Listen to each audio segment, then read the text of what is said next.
இன்னைக்கு நம்ம பார்க்க போகிற படம் பேர் நைவ்ஸ் அவுட். இது ஒரு மர்டர் மிஸ்ட்ரி படம். இதோட ஒன்லைனர் என்னன்னா, ஒரு பெரிய பணக்காரர் இருக்கார், அவருக்கு ஒரு பெரிய ஃபேமிலி இருக்குது. ஒரு நாள் அவர் தற்கொலை பண்ணிட்டு இறந்து போகிறாரு. அப்போ இந்த படத்தோட ஹீரோ உள்ள வந்து இவர் உண்மையாகவே தற்கொலை பண்ணிட்டாரா இல்லை இவரை யாராவது கொலை பண்ணிட்டாங்களான்னு சொல்லிட்டு இன்வெஸ்டிகேஷன் ஸ்டார்ட் பண்ணுறான். அப்படி இன்வெஸ்டிகேட் பண்ண பல ட்விஸ்ட் ரிவீல் ஆகுது. உண்மையாகவே யார் அவரை கொலை பண்ணான்னு கண்டுபிடிக்கிறது இந்த படம். இந்த படத்தில் நிறைய கேரக்டர்ஸ் இருக்காங்க, அதனால ஒவ்வொருத்தரையும் நீங்கள் கவனித்து பார்த்தா தான் இந்த படம் புரியும். இப்போ டேரெக்டாக இந்த படத்துக்குள்ளேயே போயிடலாம். இந்த படத்தோட ஸ்டார்டிங் சீனில் ஒரு பெரிய வீட்டை காமிக்கிறாங்க. அந்த வீட்டில் வேலை செஞ்சுட்டு இருக்கிறவங்க சாப்பாடெல்லாம் ஒரு ட்ரேல வச்சுட்டு அவர் எழுப்பலான்னு போகிறாங்க. போய் கதவை திறந்து பார்த்தா அவரோட கழுத்தை கட் பண்ணிட்டு இறந்துருக்காரு. இவர் பேர் ஹார்லன். கேரக்டர்ஸ் அதிகமாக இருக்கிறனால இவரை மென்ஷன் பண்ணும் போதெல்லாம் தாத்தானே மென்ஷன் பண்ணுறேன். அது நடந்து ஒரு வாரம் கழிச்சு காமிக்கிறாங்க. ஒரு பொண்ணு தூக்கத்துலேருந்து பயந்துட்டு எழுந்திருக்கிறா. அவள் பேர் மார்த்தா. இவளை இப்போலேருந்து ஹீரோயின்னு மென்ஷன் பண்ணுறேன். அந்த தாத்தாவை பார்த்துக்கிறதுக்காக இவ தான் அவங்க வீட்டிலே இருந்து அவருக்கு நர்ஸாக இருந்திருப்பா.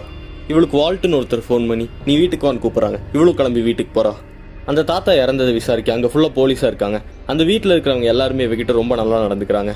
போலீஸ்காரங்க இவங்களை விசாரிக்க ஒவ்வொருத்தரே உள்ள கூப்பிட்றாங்க. முதல்ல அந்த தாத்தாவோட பொண்ணான லிண்டா தான் போகிறாங்க. போலீஸ்காரங்க லிண்டா கிட்ட அன்னைக்கு நைட் யார் யார் இருந்தாங்க, எப்படி இருந்துச்சுன்னு கேட்குறாங்க. எங்கள் அப்பாவோட பர்த்டேங்கிறனால எங்கள் ஃபேமிலி எல்லாருமே ஒட்டுக்கா சேர்ந்துருந்தாங்க. அங்கே ஹீரோயின் இருந்தா, எங்கள் அப்பாவோட அம்மாவும் இருந்தாங்கங்கிறா. அப்போ போலீஸ்காரங்க உங்கள் பையன் அந்த பார்ட்டிலேருந்து முன்னாடியே கிளம்பிட்டான்ல அப்படின்னு கேட்குறாங்க. அதுக்கு அவங்களும் ஆமாங்கிறாங்க. நீங்களும் உங்கள் ஹஸ்பண்டும் ஒட்டுக்கா தான் வந்தீங்களான்னு கேட்குறாங்க. அதுக்காக இல்லை நான் வரத்துக்கு முன்னாடியே அவர் வந்துட்டாரு, ஏன்னா எல்லாத்தையும் செட் பண்ணி வைக்கிறதுக்கு அப்படிங்கிறா. அப்போ போலீஸ்காரங்க உங்கள் அப்பாவுக்கும் உங்களுக்கும் எந்த மாதிரி இருந்துச்சு அப்படின்னு கேட்குறாங்க.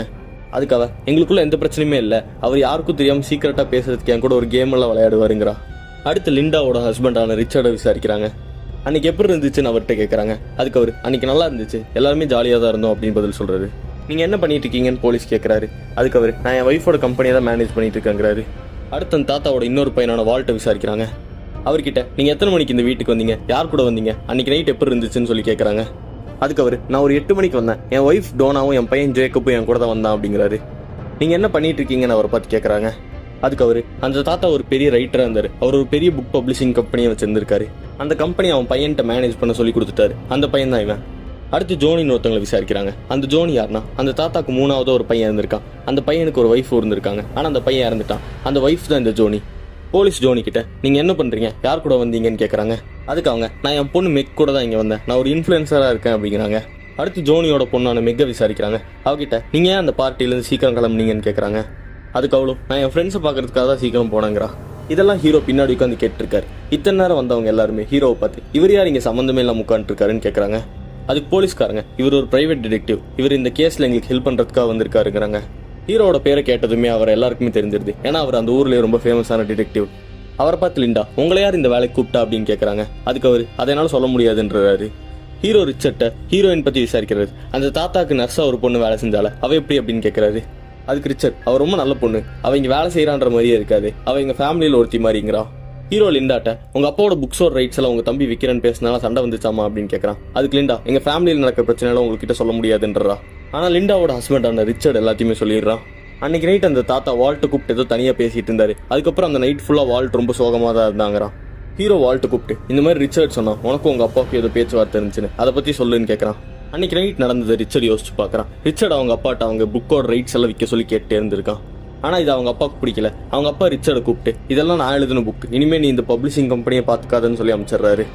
அதனால தான் அன்றைக்கி நைட் ஃபுல்லாக ரிச்சர்ட் சோகமாக இருந்திருக்கான். ஆனால் ரிச்சர்ட் ஹீரோ கிட்ட நாங்கள் ஆன்லைனில் புக்கை விற்கிறது பற்றி தான் பேசிகிட்டு இருந்தோன்னு போய் சொல்லிடுறான். ஆனால் அன்றைக்கி நைட் ரேன்சம் தான் கத்திட்டு இருந்தாங்கிறான். இந்த ரேன்சம் யாருன்னா லிண்டாவோட பையன். வால்ட் ஹீரோவை பார்த்து எங்கள் ஃபேமிலியில் நடக்கிற பிரச்சனையெல்லாம் உங்ககிட்ட சொல்லக்கூடாதுன்னு தான் பார்க்குறேன், ஆனால் இந்த ரேன்சம் எங்கள் ஃபேமிலியிலே ரொம்ப பிரச்சனையாக இருப்பான். இவன் எந்த வேலைக்கும் போக மாட்டான், ஆனால் எங்கள் அப்பா அவனுக்கு காசு கொடுத்துக்கிட்டே இருப்பார், எங்கள் அப்பாவுக்கு அவனை ரொம்ப பிடிக்கும், இவன் எங்கள் அப்பாவோட ஃபியூனரல் கூட அட்டன் பண்ணலங்கிறான்.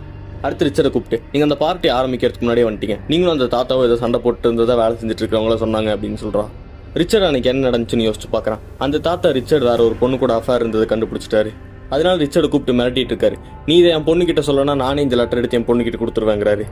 ஆனால் ரிச்சர்ட் ஹீரோ கிட்ட அந்த தாத்தாவோட அம்மாவை அவர் எப்பயுமே ஓல்டேஜ் ஹோமில் சேர்த்தணுன்னே சொல்லிட்டு இருப்பாரு. ஆனால் அது என் ஒய்ஃப் எப்பயுமே வேணாங்குவா. அன்னைக்கு என்கிட்டே அவர் அதை பற்றி கேட்டு இருந்தாரு, நானும் வேணாண்ணே, அப்படியே சண்டை ஆயிடுச்சுன்னு சொல்லி ஹீரோ கிட்ட போய் சொல்கிறான். அடுத்து ஹீரோ ஜோனியை கூப்பிட்டு விசாரிக்கிறாரு. நீங்களும் பார்ட்டிக்கு சீக்கிரமாக வந்துட்டீங்க, நீங்களும் அந்த தாத்தாவும் தனியாக ஏதோ பேசிட்டு இருந்ததோ சொல்கிறாங்க, என்ன பேசிட்டு இருந்தீங்கன்னு கேட்குறாரு. அப்போ ஜோனி அன்னைக்கு என்ன நடந்துச்சுன்னு யோசிச்சு பார்க்குறா. இந்த தாத்தா தான் மாதம் ஜோனிக்கு பணம் அனுப்புவார். அது மட்டும் இல்லாமல் அவரோட பொண்ணோட ஸ்கூல் ஃபீஸையும் இவர் தான் கட்டுவார். அவர் திடீர்னு பணம் அனுப்புறது நிறுத்திட்டார். ஜோனி வந்து ஏன்னு கேட்குறா. அதுக்கு அவர் என் மேனேஜர் சொன்னான், உன் பொண்ணுக்கு அனுப்புகிற ஃபீஸ் எல்லாம் நீயே எடுத்துக்கிற, திருப்பி வந்து என் பொண்ணுக்கு இன்னும் ஃபீஸ் கட்டலன்னு சொல்லி வேற நீ வாங்கிட்டு போற. இது மட்டும் இல்லாமல் மாதம் வேறு உனக்கு நான் பணம் அனுப்பிட்டு இருக்கேன். ஆனால் நீ என்னையே ஏமாத்துறேன்னு சொல்லி அவரோட பொண்ணோட மொத்த படிப்பு செலவையும் ஒரு செக்கில் எழுதி அவர்கிட்ட கொடுக்குறாரு. இதுக்கப்புறம் நான் உனக்கு காசு தரமாட்டேன்னு சொல்லிடுறாரு. ஆனால் ஜோனி ஹீரோ கிட்ட நாங்கள் சும்மா பொண்ணோட ஃபீஸை பற்றி தான் பேசிகிட்டு இருந்தோம்னு சொல்லி போய் சொல்லிடுறா. போலீஸ் அடுத்த கேள்வி கேட்கறதுக்குள்ள தேங்க்யூன்னு சொல்லிட்டு பதட்டமாக வெளியே ஓடி வந்துடுறா.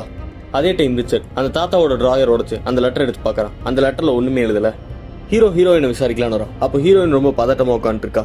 ஹீரோவும் போலீஸ் ஆஃபீஸர்ஸும் வெளியே நின்று ஏதோ பேசிட்டு இருக்காங்க. அதை ஒட்டு கேட்குறா. இவன் ஒட்டு கேட்கறத ஹீரோ பார்த்துட்டு வெளியே வாங்க, நான் உங்ககிட்ட தான் விசாரிக்கணும்னு சொல்லி கூப்பிட்றான். ஹீரோயின்ட்ட நீங்கள் தான் அவருக்கு நர்ஸாக இருந்தீங்க, ஒரு நாளைக்கு எத்தனை நேரம் வேலை செய்வீங்கன்னு கேட்குறான். அதுக்கு ஹீரோயின் நான் வேலை செய்கிற மாதிரியே இல்லை, இங்கே அவர் என்ன ஒரு ஃப்ரெண்டு மாதிரி தான் பார்த்தாருங்கிறா.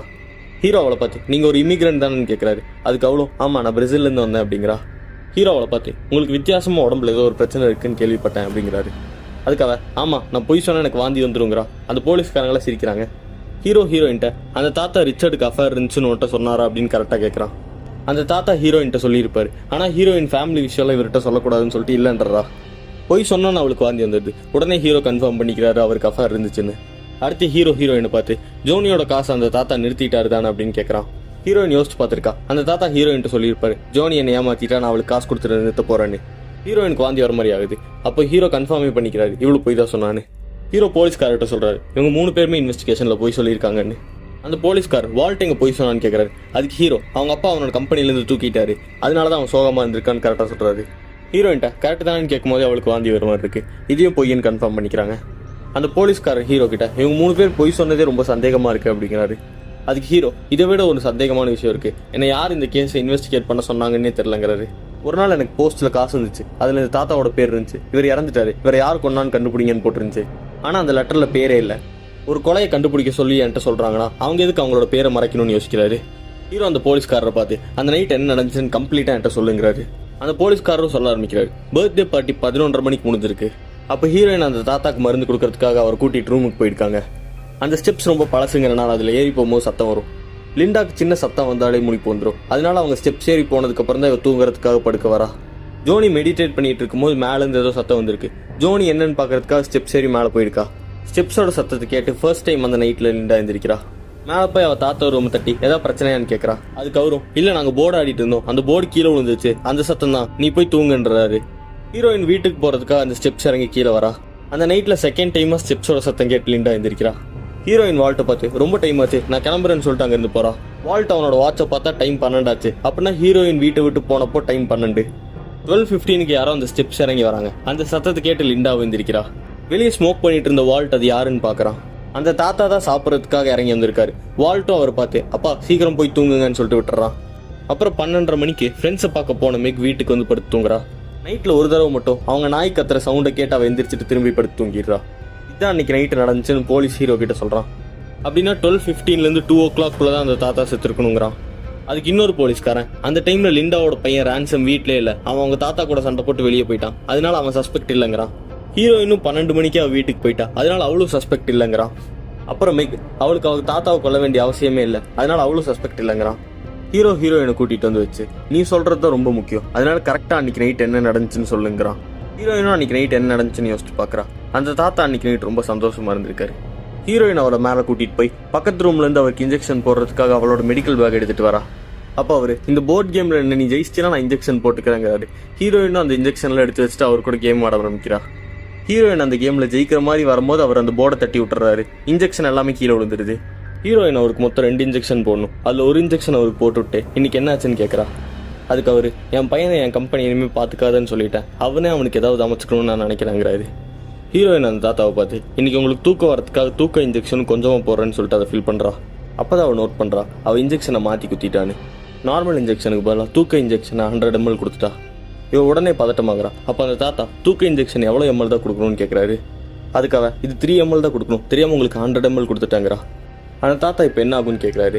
இன்னும் 10 நிமிஷத்தில் நீங்கள் செத்துருவீங்கன்னு சொல்லிட்டு அவள் மெடிக்கல் கிட்டில் இருக்கிற ஆன்டிடோட்டை தேடுறா. பார்த்தா அந்த ஆன்டிடோட் அங்கே இல்லை. இவள் அழுதுட்டே ஆம்புலன்ஸுக்கு ஃபோன் பண்ணுறா. அந்த தாத்தா அந்த ஃபோனை கட் பண்ணி விட்டுறாரு. நீ ஆம்புலன்ஸுக்கு கூப்பிடாதுங்கிறாரு. இவன் அவங்க ஃபேமிலி கிட்டே சொல்லுவேன்னு சொல்லி நகர்றா. அவளை தடுக்கிறதுக்காக தாத்தா ஹீரோயினை தள்ளி விட்டுறாரு. இந்த சத்தம் கேட்டு தான் ஜோனி வந்திருப்பா. அவள் வந்து கதவை தட்டுறா. அப்போ அந்த தாத்தா ஹீரோயினை பார்த்து நீ பின்னாடி இல்லை நான் பார்த்துக்கிறேன்னு சொல்லிட்டு போய் கதவை திறக்கிறாரு. அவகிட்ட நாங்கள் போர்டு ஆடிட்டு இருந்தோம், அந்த போர்டு தான் கீழே விழுந்துருச்சு, நீ போய் தூங்குன்னு சொல்லி அனுப்பி வைக்கிறாரு. அந்த தாத்தா ஹீரோயின்ட்ட வந்து நான் சாகிறதுக்கு இன்னும் 8 நிமிஷம் தான் இருக்கு, நீ எப்படியும் ஆம்புலன்ஸ் கூப்பிட்டாலும் நான் செத்துருவேன், நீ இதுல இருந்து மாட்டிக்காத, நான் சொல்ற மாதிரியே பண்ணுங்கிறாரு. இங்கேருந்து அந்த ஸ்டெப்ஸில் கீழே இறங்கி எல்லாருக்கும் கேட்குற மாதிரி நைட் ரொம்ப லேட் ஆயிடுச்சுன்னு சொல்லிட்டு உன் கார் எடுத்துகிட்டு வெளியே போ. வெளியே இருக்கிற சிசிடிவி கேமராவை தாண்டோன்னே கார் ஒரு இடத்துல பார்க் பண்ணிட்டு வீட்டோட பின் கேட் வழியாக உள்ளவா. நாய்களுக்குலாம் உனக்கு தெரியுன்றனால உன்னை பார்த்தா கத்தாது. என் ரூம் பக்கத்தில் ஒரு ஜன்னல் இருக்கு, கீழேருந்து சத்தம் போடாமல் என் ஜன்னல் கிட்ட ஏறி வாங்குறாரு. ஆனால் ஹீரோயின் ஏறும்போது அந்த வீட்டிலேருந்து ஒரு கட்டை உடஞ்சு விழுந்துருது. அந்த தாத்தா ஹீரோயினை பார்த்து, இப்போதான் நீ ரொம்ப கேர்ஃபுல்லாக இருக்கணும், என் ரூமுக்கு வா, என் ட்ரெஸ் எடுத்து போட்டுக்கோ, அந்த சத்தம் வர ஸ்டெப்ஸ் வழியாக கீழே இறங்கிப்போ, வால்ட் வெளியே சிகரெட் அடிச்சிட்டு இருக்கான், அவனை பார்த்தோன்னு நான் நினச்சி மேலே போய் படுங்கவா, நீயும் மேலே ஏறி வந்து என் ட்ரெஸ்ஸை எடுத்த இடத்துல வச்சுட்டு யாருக்கு ஒன்றுக்கும் படாமல் வந்த வழியாகவே கீழே இறங்கி போங்கிறாரு. ஆனால் ஹீரோயின் அந்த தாத்தாவோட அம்மா பார்த்துட்றாங்க. ஆனால் அவங்களுக்கு ரொம்ப வயசானனால ஹீரோயினை பார்த்து ரேன்சம்னு நினச்சிக்கிறாங்க. அந்த தாத்தா ஹீரோயின்ட்ட, நீ 12 மணிக்கு கார் எடுத்துகிட்டு போனதை என் பையன் பார்த்துட்டான், 12:15 என்ன மாதிரி ட்ரெஸ் போட்டு கீழே இறங்கி வந்ததையும் அவன் பார்த்துட்டான். ஆனால் அது நான் நினச்சிக்கிட்டான். அப்படின்னா நான் 12:15 மேலே தான் செத்துருப்பேன், நீ 12 மணிக்கே வெளியே போயிட்ட, உன் மேலே எந்த சஸ்பெக்ட் வராதுங்கிறாரு. அதுக்கு ஹீரோயின், எனக்கு போய் சொன்னால் வாந்தி வந்துடும், நான் போலீஸ்கிட்ட மாட்டிப்பேங்கிறான். அதுக்கு அவர், நீ உண்மையை சொல்லு, எனக்கு இந்த மாதிரி மருந்தை மாற்றி கொடுத்துட்டேங்கிறதே மறந்துடுங்கிறாரு. ஹீரோயின் இதெல்லாம் யோசிச்சு பார்த்துட்டு ஹீரோ கிட்ட, அன்னைக்கு நைட் நான் அவருக்கு மருந்து கொடுக்கறதுக்காக மேலே போனோம், நானும் அவரும் போர்ட் கேம் ஆடணும். ஒரு டைமில் அவர் அந்த போர்டை தட்டி விட்டாரு, அந்த சத்தம் கேட்டு ஜோனி மேலே வந்தா. அப்புறம் நான் அவருக்கு மருந்து கொடுத்துட்டு ஒரு 12 மணிக்கு வீட்டுக்கு போயிட்டேங்கிறா. ஹீரோவும் ஓகே எல்லாரோட கதையும் மேட்ச் ஆகுது, தேங்க்யூன்னு சொல்லி அமுச்சு வச்சிடறாரு. ஹீரோயின் வெளியே வந்தோன்னு வாந்தி எடுக்கிறா. அன்னைக்கு நைட் எல்லாரும் வீட்டில் இருக்கும்போது ஹீரோயின் அந்த தாத்தா இறந்த நைட் என்னாச்சுன்னு யோசிச்சு பார்க்குறா. அந்த தாத்தாவும் ரேன்சமும் ஏதோ பேசுறதுக்காக அவர் ரூம்குள்ளே போயிருப்பாங்க. மீதி எல்லா ஃபேமிலியும் வெளியே உட்காந்து சும்மா இமிகிரன்ஸ் அமெரிக்காக்குள்ளே வரதை பற்றி பேசிகிட்டு இருப்பாங்க. அப்போ ரிச்சர்ட் ஹீரோயினை கூப்பிட்டு, ஹீரோயின் மாதிரி லீகலாக வந்த பிரச்சனை இல்லை, இல்லீகலாக வரவங்க தான் பிரச்சனைங்கிறான். அப்போ அந்த தாத்தா ரூம்லேருந்து ஏதோ சத்தம் கேட்குது. ரேன்சம் கோவமாக அந்த பார்ட்டி வெட்டி கிளம்பிடுறான். இதெல்லாம் யோசிச்சு பார்த்ததுக்கே ஹீரோயினுக்கு தலை சுற்றிடுது. அப்போ மெக்கும் அங்கே வேலை செய்கிறவங்களும் ஹீரோயின் ஒரு ரூமுக்கு கூட்டிகிட்டு போகிறாங்க. அங்கே வேலை செய்கிறவங்க ஒரு இடத்துல ட்ரக்ஸ் எல்லாம் மறைச்சு வச்சிருக்காங்க. அதில் ஒன்று எடுத்து ஹீரோயினுக்கு மெக் கொடுக்குறா. ஹீரோயின் வேணான்றா. மெக் வால்ட்டு கிட்ட போய் இப்போவே ஹீரோயின்ட்ட சொல்லிடலாங்கிறா. வால்ட் ஹீரோயின்ட்ட வந்து, உனக்கு வேலை போச்சுன்னு நீ வருத்தப்படாத, நீ எங்கள் ஃபேமிலியில் ஒருத்தி மாதிரி தான், உனக்கு ஃபினான்ஷியலாக என்னென்ன பண்ணுமோ அதெல்லாம் நாங்கள் பண்ணி கொடுத்துட்றோங்கிறான். ஹீரோயினுக்கு அந்த தாத்தாவை கொண்டது நினச்சி கில்ட்டியாக இருக்குது. அவள் அப்படியே வெளியே வந்து நிற்கிறா. ஹீரோவும் வெளியே தான் இருக்காரு. ஹீரோயின் ஹீரோவை பார்த்து, நீங்கள் இன்னும் போலியான்னு கேட்குறா. ஹீரோவும், அவர் யாரோ கொலை தான் பண்ணியிருக்காங்கன்னு எனக்கு கண்டிப்பாக தெரியும், போஸ்ட்மார்ட்டம் ரிப்போர்ட் கிடச்சா ஈஸியாக இருக்கும், அது வரைக்கும் நீ எனக்கு ஹெல்ப் பண்ணுங்கிறாரு. ஹீரோயின், நான் எப்படி உங்களுக்கு ஹெல்ப் பண்ண முடியும்னு கேட்குறா. அதுக்கு ஹீரோ, அந்த ஃபேமிலி கூட க்ளோஸ் ஆறு, அங்கே என்ன நடந்தாலும் என்கிட்ட வந்து சொல்லுங்கிறாரு. ஹீரோயினும் சரின்னு சொல்லிட்டு வீட்டுக்கு போயிடுறான். அன்னைக்கு நைட் என்ன நடந்துச்சுன்னு திருப்பி யோசிச்சு பார்க்குறா. அந்த தாத்தா இந்த பிளான்லாம் சொல்லி ஹீரோயினை போன் அனுப்பிச்சு வச்சிருப்பாரு. ஆனால் இவளுக்கு மனசு கேட்காம திரும்பி வந்து பார்க்குறா. அந்த தாத்தா இது தற்கொலை மாதிரி இருக்கணுன்றதுக்காக அவரோட கழுத்தையே கட் பண்ணியிருக்காரு. இதையும் ஹீரோயின் பார்த்துருக்கா. ஹீரோயினுக்கு இதே தான் மண்டையில் ஓடிட்டு இருக்கு. அப்போ அவரோட ஷூவை காமிக்கிறாங்க. பார்த்தா அந்த ஷூவில் ஒரு ட்ராப் பிளட் இருக்கு. அடுத்த நாள் இன்வெஸ்டிகேஷனில் ஹீரோயினும் ஜாயின் பண்ணுறா. அந்த வீட்டோட சிசிடிவி கேமராவில் இன்னும் பழசாக தான் இருக்குது. அதெல்லாம் டேப்பில் தான் ஸ்டோர் பண்ணியிருக்காங்க. அதை எடுத்து ஹீரோயின்ட்டு கொடுக்குறாங்க. சரி வேற இடத்துக்கு போய் சர்ச் பண்ணலான்னு போகும்போது ஹீரோயின் அந்த டேப்பை மேக்னெட் வச்சு உடச்சிட்டு திருப்பி போலீஸ்காரங்கள்ட்டே கொடுத்துட்றா. சர்ச் பண்ணிட்டே பேக் கேட் வந்துட்டாங்க. அந்த பேக் கேட் பக்கத்தில் ஃபுல்லாக சேரா இருக்கு. அந்த சேத்துல ஹீரோயினோட ஃபுட் பிரிண்ட்ஸும் இருக்கு. ஹீரோயின் இதை பார்த்துட்றா. ஹீரோ இந்த சேத்தை பார்த்தோன்னா யாரும் இந்த சேத்துல நடக்காதீங்கிறாங்க. ஹீரோயின் வேண்ட்டே அந்த எவிடன்ஸ் எல்லாம் அழிக்குங்கிறதுக்காக இதில் நடக்கூடாதான்னு கேட்டு அதிலேயே நடந்த எவிடன்ஸ் எல்லாம் அழிச்சிட்றா. ஹீரோயின் அந்த ஜன்னலுக்கு ஏறின இடத்துக்கு போய் ஹீரோ சர்ச் பண்றான். ஹீரோயின் ஏறும் போது ஒரு பலகையை உடச்சுட்ருப்பா. அதை அந்த நாய் எடுத்துட்டு வந்து ஹீரோயின்ட்டு கொடுக்குது. ஹீரோயின் அதை தூக்கி வீசிடுறா. ஆனால் அது ஹீரோ பார்க்கல. ஹீரோ அந்த தாத்தா இறந்த ரூமுக்கு போய் ஹீரோயினை பார்த்து, உன் மெடிக்கல் பேக் எங்கன்னு கேட்குறாரு. அதுக்கு ஹீரோயின், எனக்கு தெரியல, இங்கே தான் வச்சாங்கிறா. அப்போ ஒரு போலீஸ்காரரு, எவிடன்ஸ் கலெக்ட் பண்ணும்போது எடுத்துட்டு போயிருப்பாங்க, நான் வேணா ஃபோன் பண்ணி செக் பண்ணுறேன் அப்படின்னு சொல்லிட்டு போயிடுறாரு. ஹீரோ அந்த போர்டை தட்டி விட்டு பார்க்கறாரு. ஆனால் அதில் அவ்வளோ சத்தம் வரல. ஹீரோ அதை நோட் பண்ணிக்கிறாரு. அப்போ ஒரு கார் வர சத்தம் கேட்குது. அந்த காரில் ரேன்சம் தான் வந்திருக்கான். போலீஸ்காரங்க அவனை பார்த்தோன்னே, உன்னை இன்னைக்கு இன்வெஸ்டிகேட் பண்ணுங்கிறாங்க. அதுக்கு அவன் ரொம்ப திமுறா, இன்னைக்கு உங்ககிட்ட பேச எனக்கு மூடு இல்லை, இன்னொரு நாள் பார்த்துக்கலாம்னு சொல்லிட்டு போகிறான். அவன் அங்கே போய் உட்காந்து அவன் ஃபேமிலி மெம்பர்ஸ் யாரையுமே மதிக்க மாட்டேங்கிறான். அப்போ ஒரு லாயர் அங்கே வந்து, உங்கள் அப்பா யார் யாருக்கு எவ்வளோ சொத்து எழுதி வச்சிருக்காருன்னு இப்போ நம்ம பார்க்க போகிறோம், ஒரு 10 நிமிஷம் ஆகும், வெயிட் பண்ணுங்கிறாரு. வால்ட் ரேன்சம் பார்த்து, நீ எங்கள் அப்பா ஃபியூனரலுக்கே வரல, சொத்து பிரிக்கவும் வந்திருக்க, உனக்கும் இந்த சொத்துக்கு எந்த சம்மந்தமே இல்லை, அப்புறம் இதுக்கு வந்திருக்கேன்னு கேட்குறாரு. அப்போ எல்லாரும் என்ன பேசிட்டு இருக்கேன்னு கேட்குறாங்க. அதுக்கு வால்ட், அன்னைக்கு நைட் அந்த தாத்தாவும் ரேன்சமும் ரூமுக்குள்ளே போய் பேசிட்டு இருந்தாங்க. அந்த ரூமுக்கு பக்கத்து டாய்லெட்டில் தான் என் பையன் உட்காந்துட்டு இருந்திருக்கான். இவங்க பேசினது அவனுக்கு கேட்டிருக்கு. என்ன பேசினாங்கன்னு சொல்லுன்னு அவங்க பையனை பார்த்து கேட்குறான். அதுக்கு அவனும், எனக்கு 2 விஷயம் தான் கேட்டுச்சு. அந்த தாத்தா இது ஏன் சொத்துன்னு சொன்னார். கொஞ்ச நேரம் கழிச்சு ரேன்சம், நான் உங்களை வார்ன் பண்ணுறேன்னு சொன்னான், அவ்வளோதான் எனக்கு கேட்டுச்சுங்கிறான். அதுக்கு வால்ட் ரேன்சம் பார்த்து, எங்கள் அப்பா உன்னை 10 வருஷமாக பார்த்துக்கிட்டாரு, இனி எங்கள் அப்பா சொன்ன மாதிரி உனக்கு ₹1 கூட கிடைக்காதுங்கிறான். ரிச்சர்ட் ரேன்சம் பார்த்து, இதான் உன்ட்ட சொன்னாரான்னு கேட்குறான். அதுக்கு ரேன்சமும், ஆமாம் இதான் என்கிட்ட சொன்னாருங்கிறான். ரேன்சமோட அம்மாவும் அப்பாவுமே, இந்த மாதிரி நடக்கிறது தான் உனக்கு கரெக்டு, அப்போ தான் நீ திருந்துவேங்கிறாங்க. அப்போ ரேன்சம் எல்லாருமே மரியாதை இல்லாமல் பேசுகிறான். இதை கேட்டு எல்லாரும் ரேன்சம் கூட சண்டை போடுறாங்க. அப்போ ஹீரோ இதெல்லாம் கேட்க முடியாமல் வெளியே வந்து நிற்கிறான். அங்கேருந்து நாய் ஹீரோயின் உடச்ச கட்டையை கொண்டு வந்து ஹீரோட்டையை கொடுக்குது. ஹீரோ அந்த கட்டையை பார்த்து எந்த ஜன்னல் வழியாக மேலே ஏறி போயிருப்பாங்கன்னு கண்டுபிடிச்சிட்றான். அந்த ஜன்னல் பக்கத்தில் இருக்கிற சீக்ரெட் டோரையும் கண்டுபிடிச்சிட்றான். அங்கே விரிச்சிருக்கிற கார்பெட்டை யாரும் மிதிக்காதீங்கிறான். அந்த கார்பெட் உத்து பார்த்தா அந்த கார்பெட்லேயும் அந்த ஜன்னல்லையும் ஏதோ சேரா இருக்கு. அப்போ அவன் கன்ஃபார்ம் பண்ணிக்கிறான், இந்த வழியாக யாரோ ஏறி வந்திருக்காங்கன்னு. அந்த ஃபேமிலியை சொத்து பிரிக்கிறதுக்காக உட்காந்துருக்காங்க. அப்போ அந்த லாயர் யார் யாருக்கு என்ன எழுதி வச்சிருக்காங்கன்னு சொல்ல ஆரம்பிக்கிறாரு. அவரோட வீடு, அவரோட கம்பெனி, அவரோட $60 million, அவரோட மொத்த சொத்துமே ஹீரோயினுக்கு எழுதி வச்சிருக்காரு. இதை கேட்டு ரான்சம் சிரிக்கிறான். அந்த ஃபேமிலி மொத்தமே ஹீரோயின் கூட சண்டைக்கு வராங்க. ஹீரோயின் அங்கேருந்து தப்பிச்சிடலாம் நம்ம காரில் ஏறி உட்காந்து காரை ஸ்டார்ட் பண்ணுறான். ஆனால் கார் ஸ்டார்ட் ஆகலை. கரெக்டாக ரான்சம் அவன் காரில் வந்து ஹீரோயின் அங்கேருந்து காப்பாற்றி கூட்டிகிட்டு போகிறான். ஹீரோயின் ஒரு ரெஸ்டாரண்ட் கூட்டிகிட்டு போய் அவளுக்கு சாப்பாடு வாங்கி கொடுக்குறான். ஹீரோயின் ரான்சம் பார்த்து, நீ பணத்துக்காக தான் என்னை காப்பாற்றினங்கிறா. அதுக்கு ரான்சம், இல்லை அன்றைக்கி நைட்டு எங்கள் தாத்தா எனக்கு ₹1 கொடுக்க மாட்டேன்ட்டாரு. ஃபஸ்ட் எனக்கு கோவமாக இருந்துச்சு.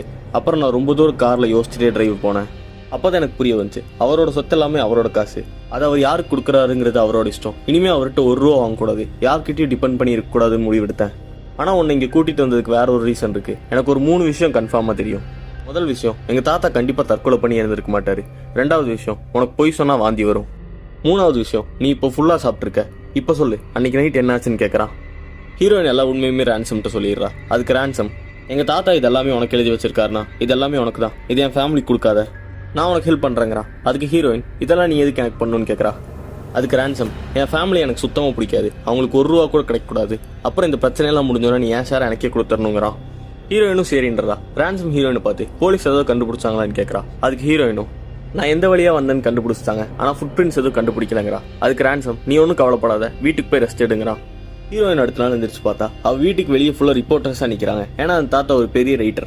அவரோட சொத்து எல்லாமே வேலை செஞ்சவங்களுக்கு எழுதி வச்சிருக்காங்கன்னு தெரிஞ்சோன்னே நிறைய பேர் அவளை பார்க்க வந்திருக்காங்க.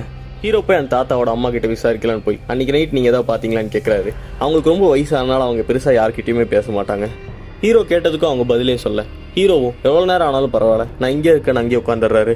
ஹீரோயினுக்கு இவ்வளோ சொத்து வந்தனால அதை மேனேஜ் பண்ணுறதுக்காக நிறைய லாயர்ஸும் அக்கௌண்டன்ட்டும் அவளுக்கு லெட்டர் அனுப்பியிருக்காங்க. அதில் ஒரு லெட்டர் மட்டும் வித்தியாசமாக இருக்குது. ஹீரோயின் அதை ஓப்பன் பண்ணி பார்த்தா மேலே ஒரு ஹாஸ்பிட்டல் பேர் போட்டிருக்கு. ஹீரோயினோட நர்ஸ் டேக்கும் அதில் இருக்குது. அதில் நீ என்ன பண்ணன்னு எனக்கு தெரியும்னு எழுதியிருக்கு. ஹீரோயின் பயந்துட்டு இந்த லெட்டர் கொண்டு வந்து ரான்சம்கிட்ட காமிக்கிறா. ரான்சம் அந்த ஹாஸ்பிட்டல் பேர் பார்க்குறான். அந்த ஹாஸ்பிட்டலில் தான் அவங்க தாத்தாவை போஸ்ட்மார்ட்டம் பண்ணியிருப்பாங்க. ஆனால் இன்னும் ரிசல்ட் வரல. அந்த லெட்டரே எப்படி இருக்குன்னா, அந்த ஹாஸ்பிட்டல் பேர் இருக்கு, ஆனால் யாருக்கு போஸ்ட்மார்ட்டம் பண்ணாங்கன்னு பேர் இல்லை. அதே மாதிரியே நீ என்ன பண்ணன்னு தெரியும்னு சொல்லி கையில் தான் எழுதி கொடுத்துருக்காங்க. ரான்சம் ஹீரோயின்ட்ட, உனக்கு ஃபோன் பண்ணி ஏதாவது பணம் வேணும்னு கேட்டாங்களான்னு கேட்குறான். ஹீரோயின் இல்லைங்கிறா. அதுக்கு அவன், இது என்ன மாதிரியான பிளாக்மெயில்னு தெரியல, அவங்க எந்த டிமாண்டுமே உன்ட்ட வைக்கல, நம்ம அந்த ஹாஸ்பிட்டலுக்கே டேரெக்டாக போய் பார்க்கலாங்கிறான். ஹீரோயினும் ரான்சம் அந்த ஹாஸ்பிட்டல் போய் பார்க்குறாங்க. பார்த்தா அந்த ஹாஸ்பிட்டலே எரிஞ்சிருக்கு. அந்த பிளாக்மெயில் பண்ணவன் அந்த அட்டாப்சி ரிப்போர்ட் எடுக்கிறதுக்காகவே அந்த ஹாஸ்பிட்டல் கொளுத்திட்டான். ரான்சம் ஹீரோயினை பார்த்து, உனக்கு நிஜமாலுமே எந்த டிமாண்டுமே வரலையா, கரெக்டாக அவன் ஃபோனை செக் பண்ணுங்கிறான். அப்போ தான் ஹீரோயினுக்கு ஞாபகமே வருது அவன் இன்னும் இமெயில் செக் பண்ணலன்னு. அவளுக்கு ஒரு மெயில் வந்திருக்கு. அதில் ஒரு இடத்த சொல்லி 10 மணிக்கு இங்கே வான்னு போட்டிருக்கு. ஹீரோவும் அந்த ஹாஸ்பிட்டலில் தான் இருக்கான். அவன் ஹீரோயினை பார்த்துடுறான். ஹீரோயின் ஹீரோட்டு வந்து தப்பிக்குங்கிறதுக்காக அங்கேருந்து கார் எடுத்துகிட்டு போகிறான்.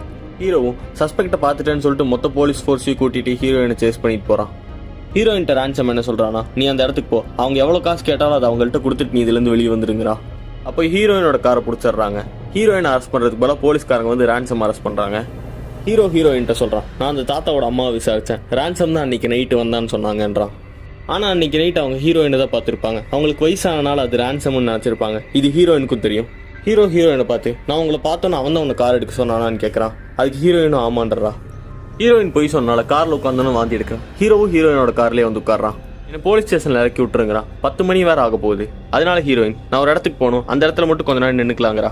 அந்த மெயிலில் சொன்ன இடத்துக்கு ஹீரோயின் போய் பார்க்குறா. அப்போ அவளோட மெடிக்கல் பேக் அங்கே தான் இருக்குது. அங்கே ஒருத்தவங்க உட்காந்துருக்காங்க. ஹீரோயின் அவங்கள பார்த்தோன்னே, உங்களுக்கு வேணுங்கிறத நான் கொடுத்துட்றேன்னு சொல்லிட்டு அவங்க கிட்ட போகிறா. அங்கே போய் பார்த்தா அவங்க வீட்டில் வேலை செய்கிறவங்க. அது அவங்க அந்த சேர்லேருந்து கீழே விழுகுறாங்க. அவங்க ஹீரோயினோட பேக்லேருந்து அந்த இன்ஜெக்ஷன் எடுத்து அவங்களுக்கே போட்டிருக்காங்க. அவங்க ஹீரோயினை பார்த்து ட்ரக்ஸ் அப்படிங்கிறாங்க. அப்புறம் யூ டிட் திஸ் அப்படிங்கிறாங்க. கொஞ்ச நேரம் விட்டு அவங்களே செத்துருவாங்க. ஆனால் ஹீரோயின் அவள் மாட்டினாலும் பரவாயில்லன்னு ஆம்புலன்ஸுக்கு ஃபோன் பண்ணுறா. ஹாஸ்பிட்டலில் ஹீரோவை பார்த்து, நான் தான் அந்த தாத்தாவை கால் பண்ணேன், இதை நான் அவங்க எல்லார்ட்டையும் சொல்ல போகிறேங்கிறா. ஹீரோவும் ஃபோன் பண்ணி அந்த ஃபேமிலியில் இருக்கிறவங்க எல்லாரும் வீட்டுக்கு வாங்கங்கிறான். ஹீரோயினை பார்த்து, நம்ம போகிற வழியில் நடந்த எல்லாத்தையுமே சொல்லுங்கிறான். ஹீரோயின் அந்த வீட்டுக்கு போனோன்னே அந்த வேலை செய்கிறவங்க ட்ரக்ஸ் ஒரு இடத்துல மறைச்சி வைப்பாங்க. அதை எடுத்து பார்த்தா அங்கே ஒரு லெட்டர் இருக்குது. அது அந்த தாத்தாவோட அட்டாப்சி ரிப்போர்ட். அங்கே வேலை செய்கிறவங்க ஹீரோயின்ட்ட சொல்லியிருப்பாங்க, என் சொந்தக்கார ஒருத்தன் அந்த ஹாஸ்பிட்டலில் தான் வேலை செய்கிறான்னு. அப்படி தான் இவங்களுக்கு இந்த அட்டாப்சி ரிப்போர்ட் கிடச்சிருக்கு. ஹீரோயினும் அதை ஹீரோட்ட கொடுத்துட்டு உண்மையை சொல்லலான்னு அந்த ஃபேமிலி கிட்ட வரா. ஹீரோயின் பேச ஆரம்பிக்கும் போது பின்னாடி ஹீரோ அந்த அட்டாப்சி ரிப்போர்ட்டை பிரித்து படிக்க ஆரம்பிக்கிறான். படிச்சுட்டு ஹீரோயினை பேச விடாமல் தடுக்கிறான். அந்த ஃபேமிலியை பார்த்து, நீங்கள் இவ்வளோ ரொம்ப கேவலமாக நடத்திருக்கீங்க, இதில் ₹1 கூட உங்களோட கிடையாது, உங்கள் அப்பா தற்கொலை தான் பண்ணாருன்னு ஹீரோயினை கூட்டிகிட்டு போயிடுறான். ஹீரோயினுக்கு என்ன நடக்குதுன்னே புரியல. ஹீரோ ஒரு போலீஸ்காரரை பார்த்து, இவங்க எல்லாத்தையுமே வீட்டை விட்டு வெளியே அமைச்சிரு, ஒருத்தரை மட்டும் உள்ளே கூட்டிகிட்டு வாங்குறாங்க. அந்த ஒருத்தர் யாருன்னு நமக்கு சொல்லலை. இப்போ உங்ககிட்ட நான் கேட்குறேன், அந்த ஒருத்தர் யாருன்னு சொல்லி கமெண்ட் பண்ணுங்கள். ஹீரோயின் ஹீரோவை பார்த்து நான் தான் அந்த தாத்தாவை கொன்னேன், எனக்கு தெரியும், இதெல்லாம் உண்மைதான் அப்படிங்கிறா. அதுக்கு ஹீரோ ஆமா நீ சொன்னதாலும் உண்மைதான், ஆனா நீ கொல்ல அப்படிங்கிறான். உன்ன எதுக்கு அந்த வேலை செய்யறவங்க பிளாக்மெயில் பண்ணணும்னு கேட்கறான். அதுக்கு ஹீரோயின் நான் தான் பண்ணேன்னு அவங்களுக்கு தெரியும், அதனாலதான் அப்படிங்கிறா. அப்ப ஹீரோ அவனை கூட்டிட்டு வா அப்படிங்கிறான். அந்த போலீஸ்காரர் ரேன்சம் கூட்டிட்டு வரான். ஹீரோ ரேன்சம் பார்த்து நீ எதுக்கு என்ன இந்த கேஸ் எடுக்க சொல்லி பணம் அனுப்புறேன்னு கேட்கறான். அதுக்கு ரேன்சம் நானா அப்படின்னு கேட்கறான். அப்பதான் ஹீரோ ஒன்னொன்னா சொல்ல ஆரம்பிக்கிறான். அன்னைக்கு நைட்டு நீயும் அந்த தாத்தா ரூம்ல இருந்து பேசிட்டு இருந்திருக்கீங்க, அந்த தாத்தா உன்ட்ட எல்லாமே சொல்லியிருக்காரு. அந்த டாய்லெட்ல இருந்த பையனுக்கு அந்த தாத்தா இது ஏன் சொத்துன்னு சொன்னது மட்டும் தான் அவனுக்கு கேட்டிருக்கு. ஆனா அந்த தாத்தா இது ஏன் சொத்து, இது எல்லாத்தையுமே நான் ஹீரோயினுக்கு எழுதி வைக்க போறேன்னு சொல்லியிருக்காரு. அதுக்கு தான் அவன் நான் உங்களை வார்ன் பண்றேன்னு சொல்லியிருப்பான். அன்னைக்கு நைட் நீ கோவப்பட்டு போயிட்ட, அப்புறம் எனக்கு இந்த தாத்தா சொத்து வேணாம் நீ ஹீரோயின்ட்ட சொல்லியிருக்க. காரை சிசிடிவி கேமரா படாத இடத்துல நிறுத்திட்டு பேக் கேட் வழியா திருப்பி உள்ள வந்திருக்க. கீழே எல்லாரும் பர்த்டே பார்ட்டில இருக்கும்போது அந்த ஜன்னல் வழியா மேல வந்திருக்க. மேல வந்து ஹீரோயினோட மெடிக்கல் பேக் எடுத்து தூக்க வர மருந்து எடுத்து நார்மல் பாட்டிலுக்கு மாத்திருக்க. நார்மல் பாட்டில் இருந்த மருந்து எடுத்து தூக்க பாட்டில மாத்திருக்க. ஏன்னா அப்பதான் ஹீரோயின் நார்மல் மருந்து நினைச்சு அந்த தூக்க மருந்து எடுத்து அந்த தாத்தாக்கு போடுவார், அந்த தாத்தாவும் இறந்துருவாரு. சப்போஸ் ஹீரோயின் கண்டுபிடிச்சிட்டாலும் அந்த தாத்தா இறந்து போகணும்னு அந்த ஆன்டிடோட் எடுத்து வச்சிருக்க. இந்த தாத்தாவோட சாவுக்கு ஹீரோயின் தான் காரணங்கிறனால அவளுக்கு எழுதி வச்ச சொத்தெல்லாம் உங்களுக்கே திரும்பி வந்துடும். அப்போ ஹீரோயின் ஹீரோவை பார்த்து அவருக்கு நான் மருந்து கொடுக்கும்போது பாட்டில் மாறிடுச்சு, தெரியாம அவருக்கு நான் தூக்க வர பாட்டில் இருக்கிற மருந்தை எடுத்து கொடுத்தேன், அப்படின்னா நான் கரெக்டான மருந்தா கொடுத்தேங்கிறா. அப்போ ஹீரோ நீ தெரியாமலாம் கொடுக்கல, தெரிஞ்சுதான் கொடுத்துருக்க. இந்த 2 மருந்தோட விஸ்காசிட்டி வேற, அவருக்கு நீ மருந்து கொடுத்து கொடுத்து உனக்கு அது பழக்கமாயிடுச்சு. எது கரெக்டான மருந்துன்னு உன்னால பார்க்காம சொல்ல முடியுது, அப்படின்னா நீ ஒரு நல்ல நர்ஸ் அப்படிங்கிறாரு. ஹீரோயின் அப்போ அவர் 10 நிமிஷம் செத்துருக்க மாட்டார்லங்கிறா. அதுக்கு ஹீரோ உன் பேச்ச கேட்டு அவர் ஆம்புலன்ஸுக்கு கூப்பிட்டு இருந்தா இன்னொரு உயிரோடு இருந்திருப்பாரு. இது அவர் மேலதான் தப்பு, அவர் தப்பா புரிஞ்சுக்கிட்டு உன்னை காப்பாத்துறேன்னு அவரே அவரோட கழுத்தை அறுத்துக்கிட்டாரு, இது தற்கொலை தாங்கிறாரு. இன்னும் முடியல, அந்த தாத்தாவோட அம்மா ஒன்ன ரேன்சம்னு நினைக்கல, அன்னைக்கு ரேன்சம் இறங்கி வந்ததை அவங்க பார்த்துட்டாங்க, அதை தான் சொல்லியிருக்காங்கன்றாரு. அப்ப ரேன்சம் எவிடன்ஸே இல்லாம நீங்க இந்த மாதிரி கதை சொல்ல முடியாது, அவளே ஒத்துக்கிட்டா, அப்புறம் எதுக்கு என்ன விசாரிச்சுட்டு இருக்கீங்கன்னு கேட்கறான். அதுக்கு ஹீரோ அன்னைக்கு நைட் நீ திரும்பி அந்த வீட்டுக்கு வந்திருக்க அந்த ஆன்டிடோட்டை திருப்பி வைக்கலான்னு, ஆனா நான் எல்லாம் உன்னை பார்த்து கத்தணும்னு நீ போயிட்ட. அடுத்த நாள் நீ நினைச்ச மாதிரி நியூஸ் வரல, உங்க தாத்தா தற்கொலை பண்ணிட்டாருன்ற நியூஸ் தான் வந்திருக்கு. அதனாலதான் நீ எனக்கு காசு அமைச்சிருக்க, இது இன்வெஸ்டிகேட் பண்ணா ஹீரோயின் மாட்டிப்பான்னு. உனக்கு நல்லா தெரியும் உங்க தாத்தா இறந்து அடுத்த நாள் ஒரு நாள் அந்த ஆன்டிடோட் எடுத்து வைக்க முடியாது, ஏன்னா உங்க வீடு ஃபுல்லா போலீஸ் இருக்கும்னு. அதனால உங்க தாத்தா ஃபியூனரல் அன்னைக்கு நீ வந்திருக்க, ஏன்னா அன்னைக்கு வீட்டுல யாருமே இருக்க மாட்டாங்கன்னு. அதனாலதான் உங்க தாத்தா ஃபியூனரல் நீ அட்டன் பண்ணல. ஆனா பாவம் நீ மருந்து மாத்தி வைக்கிறத அந்த வேலைக்காரங்க பாத்துட்டாங்க. ஆனா நீ என்ன பண்ணன்னு அவங்களுக்கு தெரியல, ஆனா நீ கண்டிப்பா ஏதாவது பண்ணிருப்பேன்னு நினைச்சாங்க. அதனால அந்த ஹாஸ்பிட்டல்ல வேலை செய்யற அவங்க கசினுக்கு ஃபோன் பண்ணி அந்த அட்டாப்சி ரிப்போர்ட் எடுத்தாங்க. அந்த ரிப்போர்ட் ரொம்ப நார்மலா இருந்திருக்கு. இருந்தாலும் ஒரு லெட்டர்ல நீ என்ன பண்ணன்னு எனக்கு தெரியும்னு எழுதி உனக்கு அனுப்பி வைக்கிறாங்க. நீ இதுக்கு ரெஸ்பாண்ட் பண்ணினா நீ ஏதோ பண்ணியிருக்கன்னு அர்த்தம், ஆனா நீ அதுக்கு ரெஸ்பாண்ட் பண்ணல. ஏன்னா அட்டாப்சியில தூக்க மருந்து அதிகமா இருந்தனாலதான் அவங்க இறந்தாங்கன்னு வரும், அப்போ ஹீரோயின் அரெஸ்ட் பண்ணிடுவாங்கன்னு நினைச்சிருக்க. அப்பதான் ஹீரோயின் வந்துட்டு வந்து எல்லா உண்மையும் சொல்லியிருக்கா. அப்பதான் உனக்கு புரிய வருது அட்டாப்சியில எல்லாம் நார்மல்னு தான் வரும்னு. அப்ப நீ இன்னொரு பிளான் போடுற, ஹீரோயின்ட்ட நல்லா மாதிரி நடிக்கிற, அந்த அட்டாப்சியோட எவிடன்ஸ் அளிக்கிறதுக்காக அந்த ஹாஸ்பிட்டல்லே கொடுத்துற. ஹீரோயினுக்கு 10 மணிக்கு இந்த இடத்துக்கு வான்னு சொல்லி ஒரு இமெயில் அனுப்பி விடுற. அந்த வேலை செய்யறவங்க அந்த லெட்டர்ல உன்னை 8 மணிக்கு வர சொல்லியிருப்பாங்க, அந்த டைம் மட்டும் கிழிச்சிட்டு அந்த லெட்டர் ஹீரோயினுக்கு அனுப்பி விடுற. ஆனா நீ 8 மணிக்கே போய் அவங்கள பார்த்து அவங்கள மயக்கமாக வச்சு ஹீரோயினோட இன்ஜெக்ஷன் அவங்க மேல போட்டு விட்டு அங்கிருந்து கிளம்பிடுற. ஹீரோயின் 10 மணிக்கு வந்து பார்த்தா அங்க வேலை செய்யறவங்க சாகர நிலைமையில இருந்திருப்பாங்க. நம்மளை பிளாக்மெயில் பண்ணவங்களே சாக போறாங்க, நம்ம இங்கிருந்து கிளம்பிடலான்னு அவ கிளம்பியிருப்பான்னு நீ நினைச்ச. அப்படியே அவ கிளம்பியிருந்தானா இந்த வேலைக்காரங்க எப்படி செத்தாங்கிற இன்வெஸ்டிகேஷன்ல ஹீரோயின் மாட்டியிருப்பா, நீ நினைச்சதும் நடந்திருக்கும். ஆனா அவ அப்படி பண்ணாம ஆம்புலன்ஸுக்கு ஃபோன் பண்ணி அவங்களை காப்பாற்ற பார்த்துட்டா. அப்ப ஹீரோயின் ஆனா அவங்க என்ன பார்த்து யூ டிட் திஸ் அப்படின்னாங்கன்றா. ஆனா அவங்க யூ டிட் திஸ்ன்னு சொல்லியிருக்க மாட்டாங்க, ஹியூ டிட் திஸ்ன்னு தான் சொல்லியிருப்பாங்க. ரேன்சம் அவங்க ஹியூன்னு தான் சொல்லுவாங்க. அப்போ ஹீரோ இதான் நடந்துச்சு, நீ இப்போ ஜெயிலுக்கு போக போறேங்கிறான். அப்போ ஹீரோயினுக்கு ஹாஸ்பிட்டல்ல இருந்து ஃபோன் வருது. ஃபோன் பேசி முடிச்சோன்னே ஹீரோயின் திரும்பி அந்த வேலை செய்யறவங்க பொழைச்சிட்டாங்களாமா, அவங்க இப்போ பேசுறதுக்கு ரெடியா இருக்காங்கங்கிறா. அப்போ ரேன்சம் எந்திரிச்சு உங்களால் என்ன பண்ண முடியும், இது வெறும் அட்டம் மர்டர் கேஸ் தான், ஒரு நல்ல லாயர் வச்சு நான் வெறும் ஃபைன் மட்டும் கட்டிட்டு வெளியே வந்துடுவேன், வெளியே வந்தோன்னே உன்னை விட மாட்டேன்னு ஹீரோயினை பார்த்து சொல்றான். அப்போ ஹீரோயின் வாந்தி எடுக்கிறா. பார்த்தா ஹீரோயின் போய் சொல்லியிருக்கா.